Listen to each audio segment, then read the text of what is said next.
ECSI fans, you want to revolutionize your sports investing habits? Allow me to tell you about WagerWire. WagerWire is an app that helps you become a superior bettor by allowing you to sync all your sports books and track all your bets in one place. See your current action, your betting history, and stats. You could also sign up for sports books and collect bonus offers. Follow them at WagerWire on X, as it's the best account on the platform. Head to App Store or Play Store now and search WagerWire and download the app.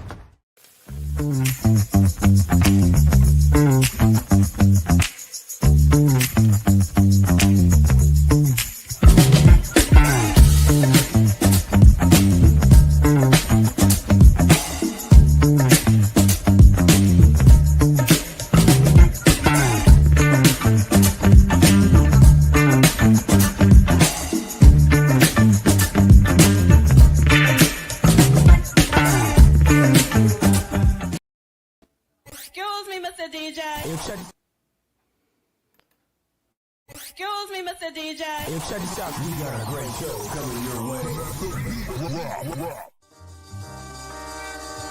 From the ECSI Sports Studios, the #1 sports information program in America, the Breakfast Bankroll, with your host, the sports broker, Jeff Dawson.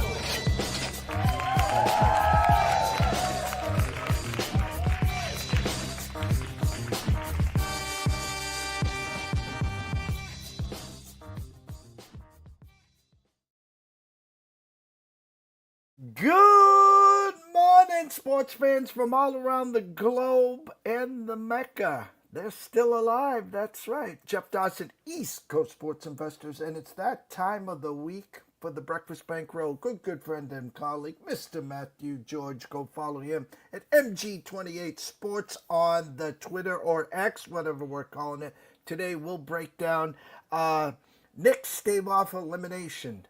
There will be a Game 6, just what the NBA wanted. So we'll have some NBA on Saturday, of course. Can they get back to Madison Square Garden for a pivotal Game 7? We shall see. WNBA, and a little cherry on top from Mr. George, as he'll talk a little Formula One for Sunday. So we got all the bases covered, no pun intended. Shout out to our proud sponsors and partnerships. It's WagerWire. Head on over to Google Play, download the app. It is free. Excuse me here.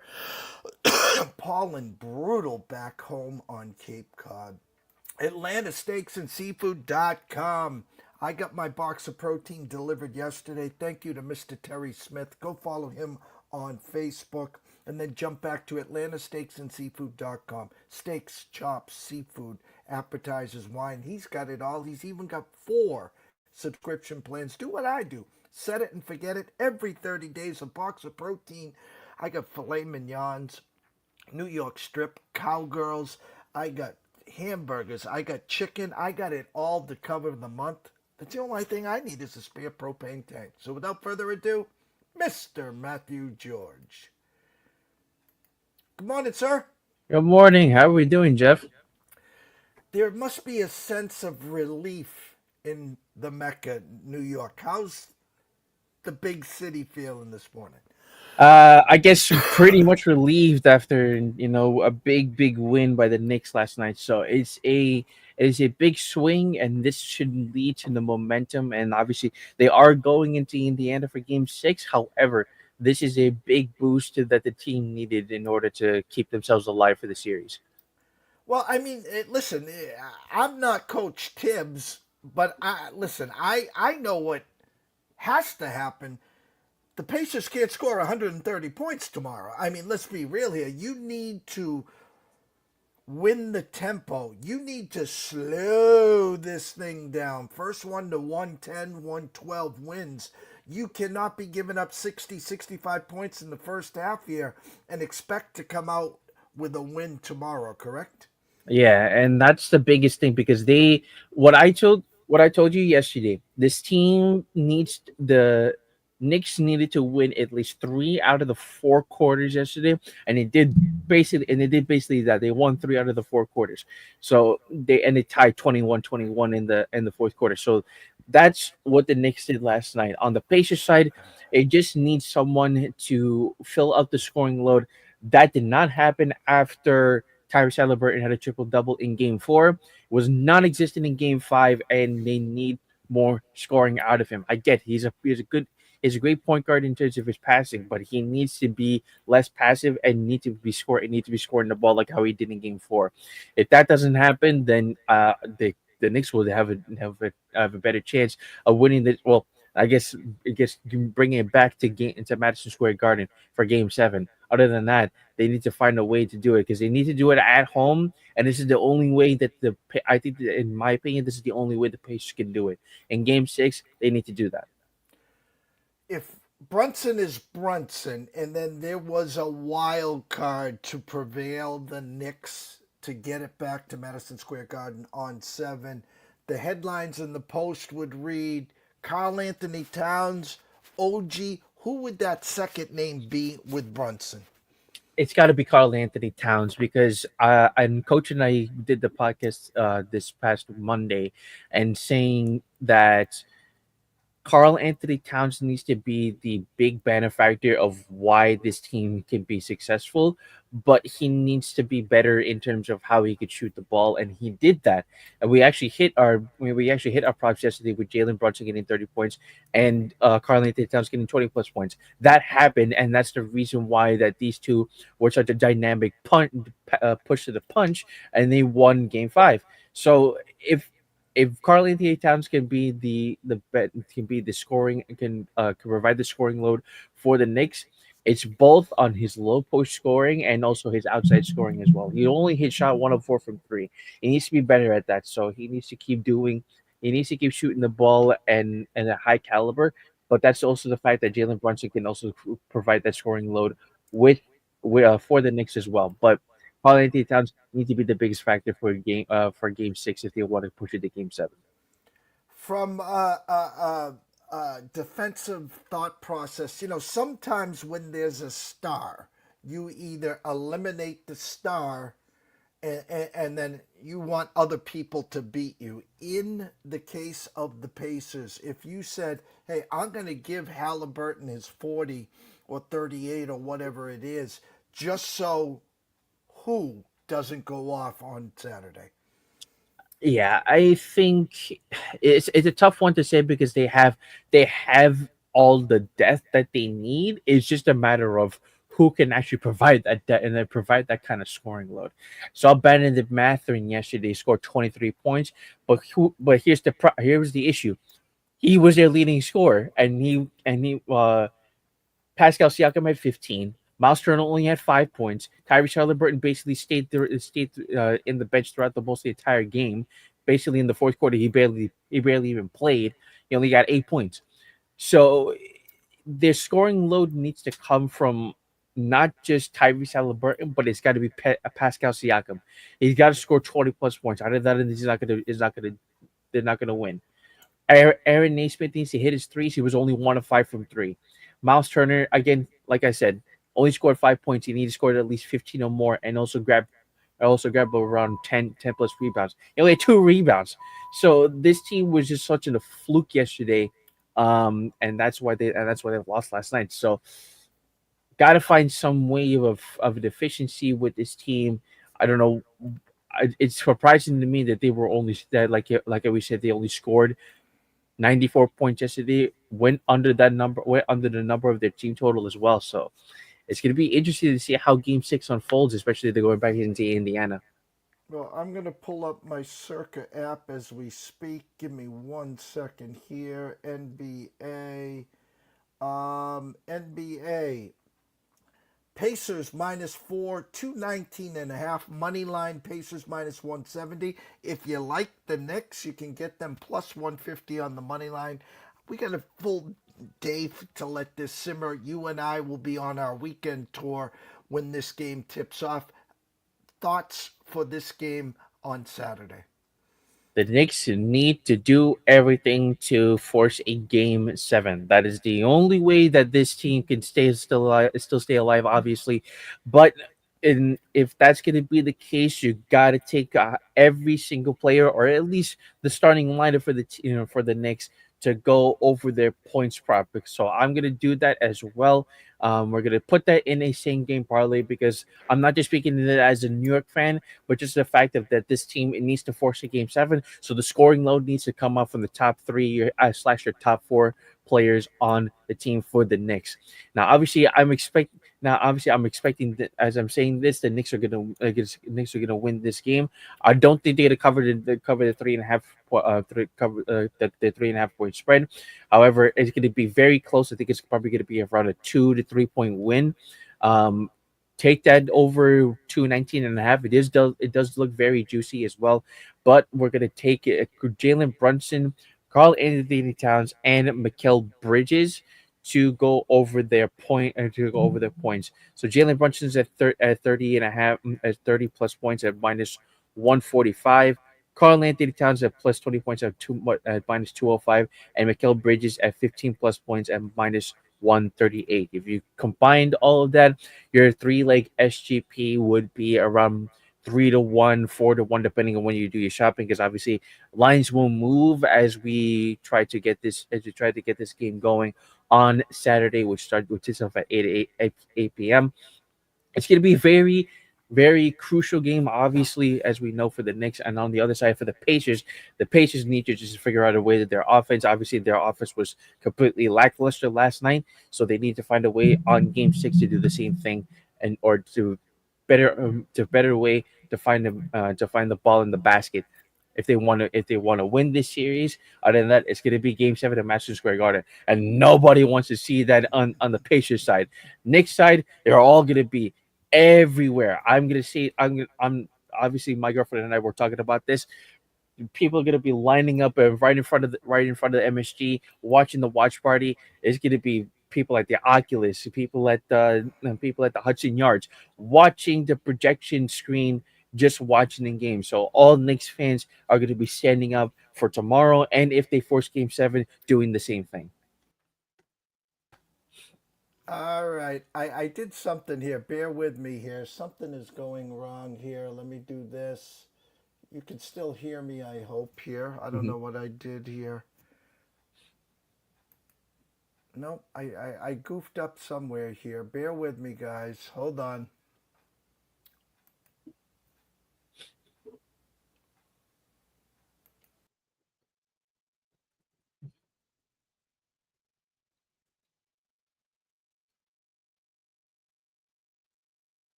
There we go. Apologies, apologies, apologies. Modern technology. Sometimes I fail, and it looks like I failed this guy. Excuse me today here, but that's all right. We live and we learn here. WNBA, there's a full slate. I'm kicking myself in the behind yesterday, Matthew, because I can read the market real well. I talked to you backstage. I talked to you throughout the show. A number smelt, and it did. Yesterday we were talking about, of course, Paige Beckers and Chicago. The overnight number, Dallas minus 3.5. They had just beaten them earlier. And something didn't smell right. Dallas went off -1 or a pick 'em. Chicago gets their first win. Initial thoughts on that game? Yeah, they went on such a run, especially in the first and the first and the fourth quarter. Dallas tried to make a run in between with the second and third, but obviously they're gonna come out with a win because you know Chicago made such a run in the fourth quarter where they just couldn't. They just strayed away towards the end. Arika Wumawali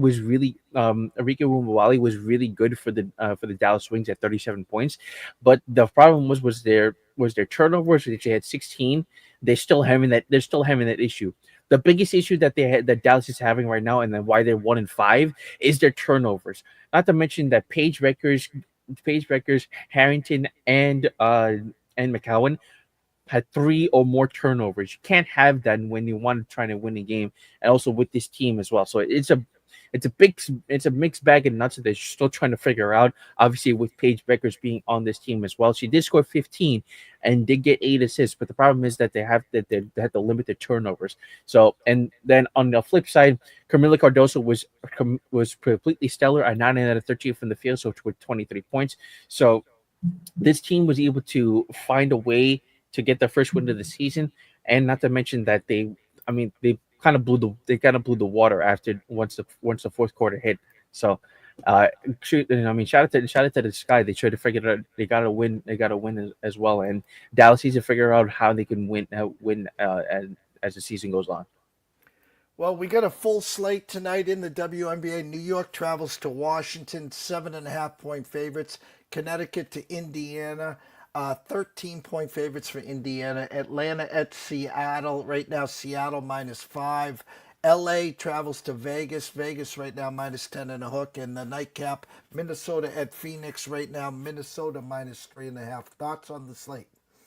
Yeah, we got a bunch tonight as well. So we're not gonna do anything too drastic. I'm just gonna just take a lot of the more general aspect in terms of the betting market. We're not going to go any more. We're not going to go any type of player props in terms of this WNBA slate tonight. But the Fever first off, we're going at a 12.5 point spread at -110 because the Sun have not are the only team in the WNBA who have not gotten a win so far this season. So on technicality, they are the worst team in the league. But I mean, in my opinion, I still think the Sky are still the worst team in the league because they can't figure out their offense. Well, they figured it out yesterday. The Sun are all over the place since they have lost basically the entire starting lineup because of trades and the contract expiring. So a lot of their players are now on different teams respectively, like Alyssa Thomas, like Brittany Griner. So this Connecticut Sun is just trying to figure out like what they can do aside from just Tina Charles actually doing a pretty good job.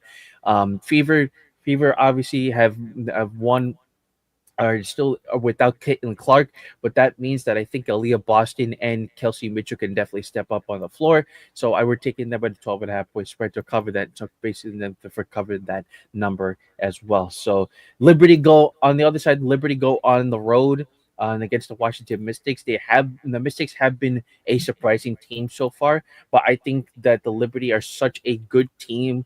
I mean, again, not New York bias, but this is just the way that this team has been covering, not to mention covering the spread at 3 of their last 5 games, but also just being able to dominate teams and making a run. Sabrina Ionescu and Brianna Stewart did very well last night against the Valkyries in their second game against them. So I wouldn't be surprised if they cover that that 0.8 spread at -120 and -112.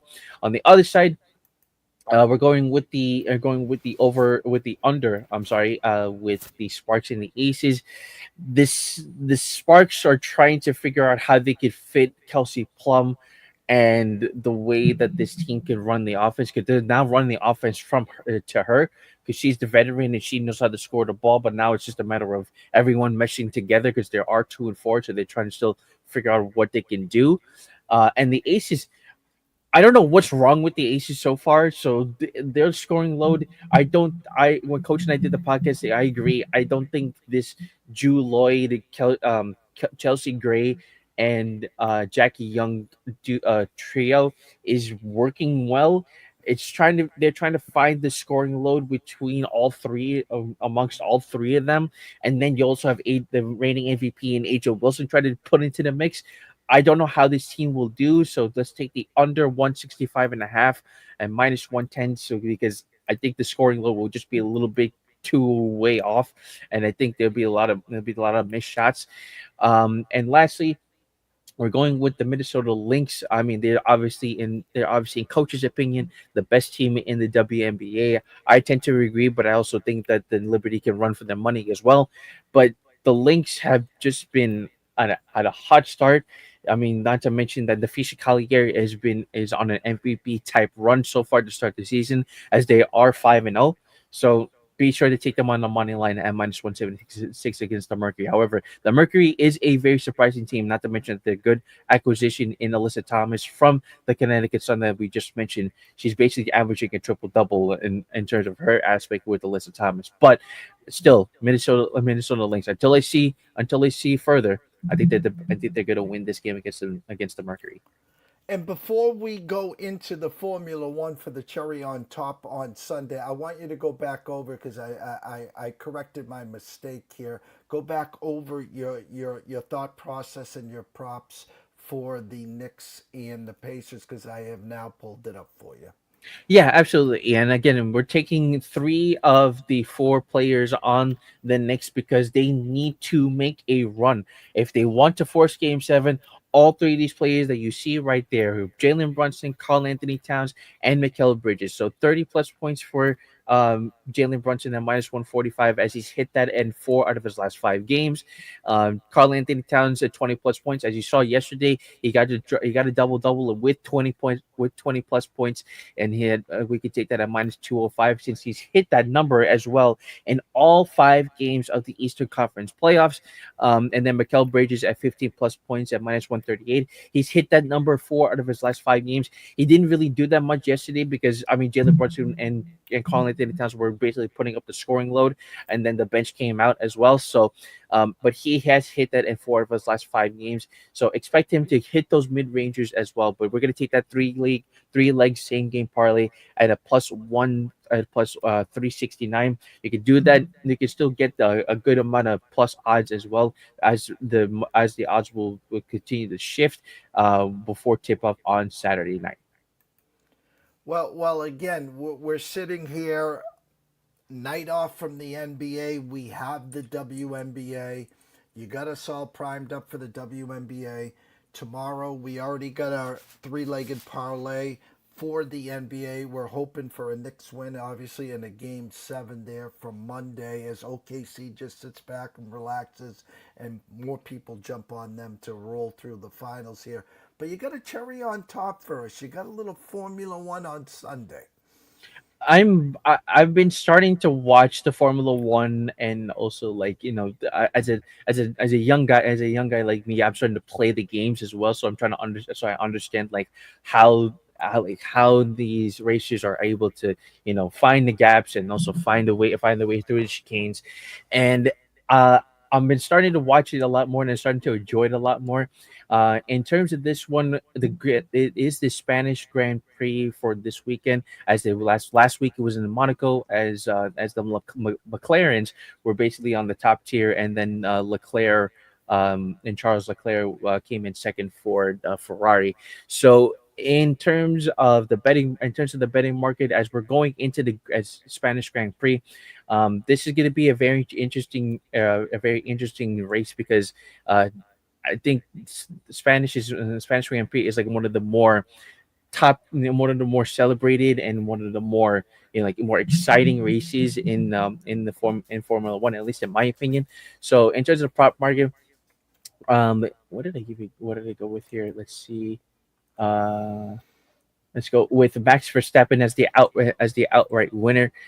He has been able to win the Spanish Grand Prix in three straight years, and not to mention four out of the 5 years: 2016, 2012, 2013, and 2014. So he is the reigning winner in terms of the Spanish Grand Prix.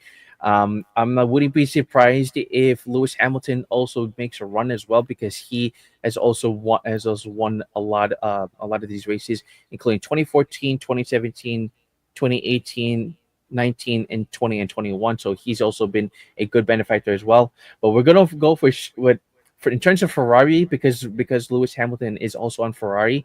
We're gonna take Charles Leclerc at a podium finish. He's been very good so far in terms of how he's able to drive efficiently. It's just trying to keep up with the McLarens. It's just been such a difficult task, especially in his last two races. He's been trying to battle the McLarens every single time. But I think he's going to be able to do another podium finish as he's finished second in the Monaco Grand Prix. And then lastly, we're going to take Kimi Antonelli. This is a little bit of a bias on my end, but I think he's going to bounce back after having a poor Monaco Grand Prix as he came in the bottom tier at a top six finish. But he's going to definitely step up because he's one of the standout rookies in terms of all the rookies that are coming into the Formula One. So he's at the top right now. He's at the top. I believe he's the top seven right now in terms of the standings, and he has shown Mercedes that he can be and he can step up in the big time along with George Russell to be the next. I wouldn't say to be the next Lewis Hamilton, but obviously be in his footsteps and able to follow on how Lewis Hamilton was able to bring his career up with Mercedes. Now he's for Ferrari. So now George Russell and Kimi Antonelli can definitely step up in those shoes for Lewis Hamilton in this race. Well, a busy, busy weekend ahead, obviously, between Grand Prix Formula One on Sunday, NBA on Saturday, and of course, WNBA or the W tonight. My closing thought and closing question to you is there's been a couple more players that have decided to come back to college as they're trickling back as we're getting ready for the NBA Finals. And before you know it, will be the NBA Draft. Consensus number one, of course, Cooper Flag. And then 2 and 3, currently still the two Rutgers players there. Haven't discussed this. Are you hearing any more rumblings of anyone that was position 4 or 5 or 6 that might split the Rutgers guys, or consensus right now, Flag and the two Rutgers guys? It's very tough to say because even if like those two guys from Rutgers in Dylan Harper. I mean, I think that it still stays the same in all honesty because I don't think there's any other good players in terms of that kind of value and that kind of caliber that these players have, especially obviously being Cooper Flag. I don't the the bigger thing is that like where these players will go in terms of how the draft is being ordered. We obviously know that Cooper Flag is going to go to the Dallas Mavericks. As much as crazy as it sounds that he's going there with obviously Dallas drafting Luka Doncic from a while ago, and now they're going to get Cooper Flag. I mean, projecting to give Cooper Flag. It's still crazy to me to think about that.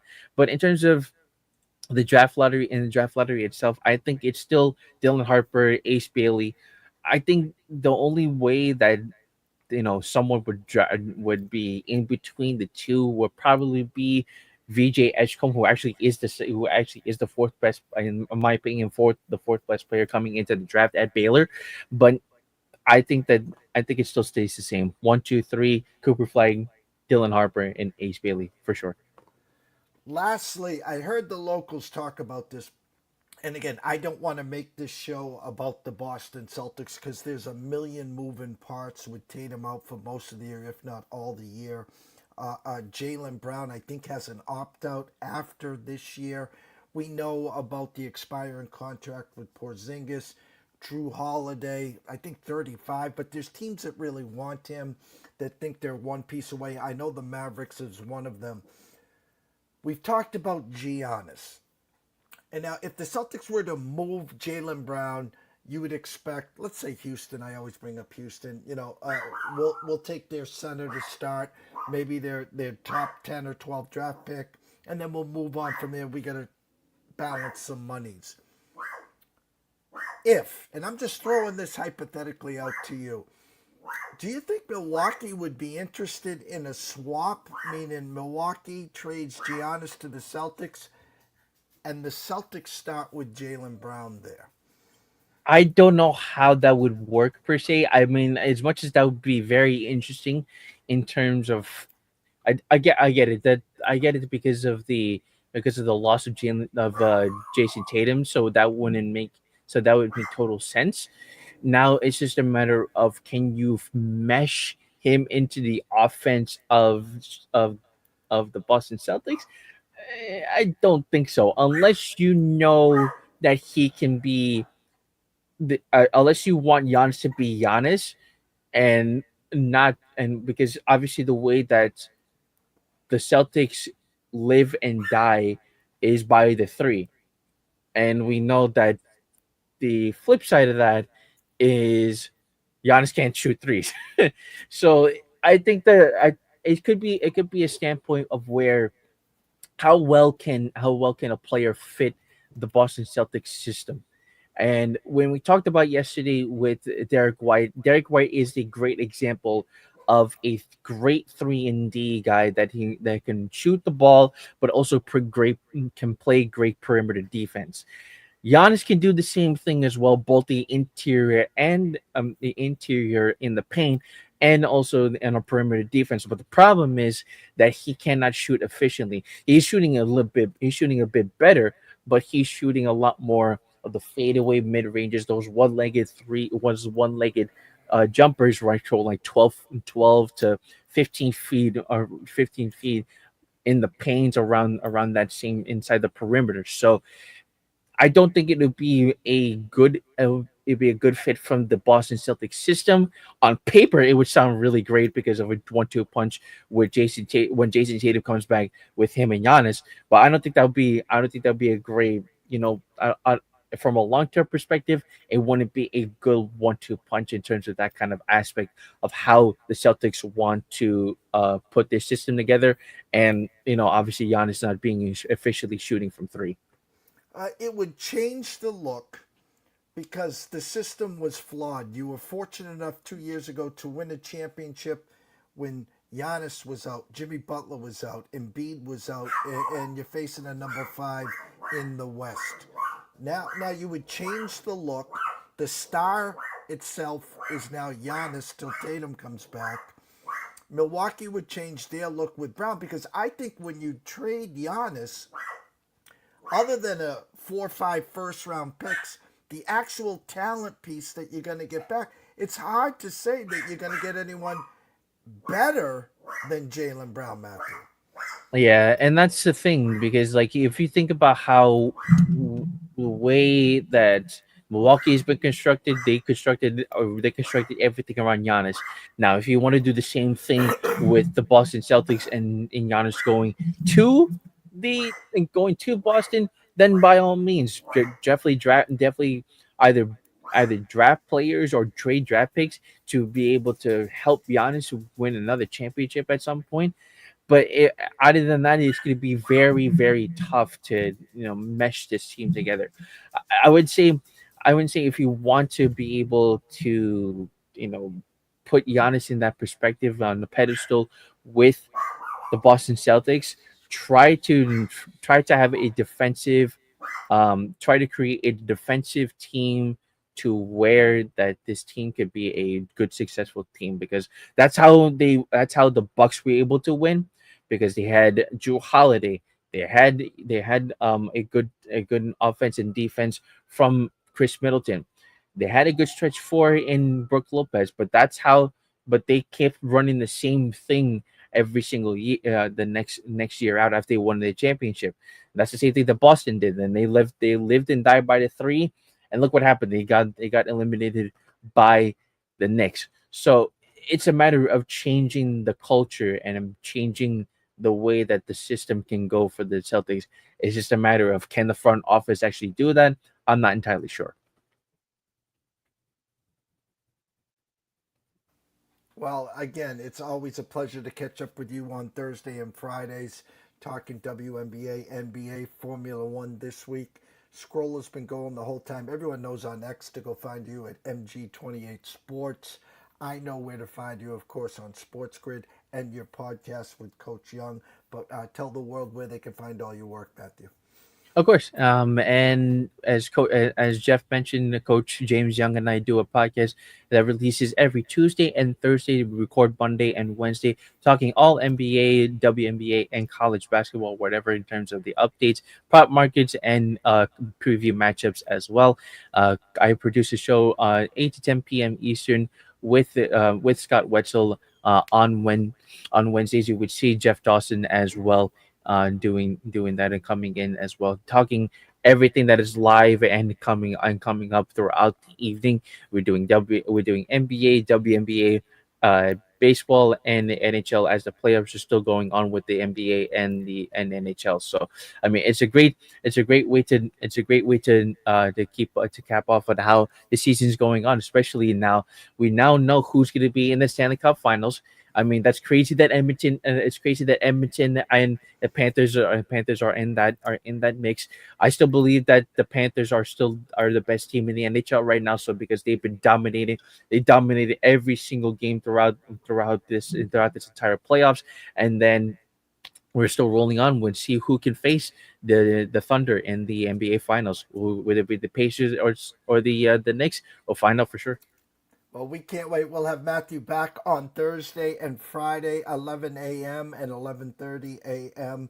Look forward to the W tonight, and of course, Knicks Pacers on Saturday, and of course, now some Formula One on Sunday at 1:30. Travis Geiger, CXO of Wager Wire, will be here. We're going to be talking shop. We're going to be talking movies. We're going to be talking tickets. You name it, we got it. Scotty Webb back at 3 o'clock talking MLB.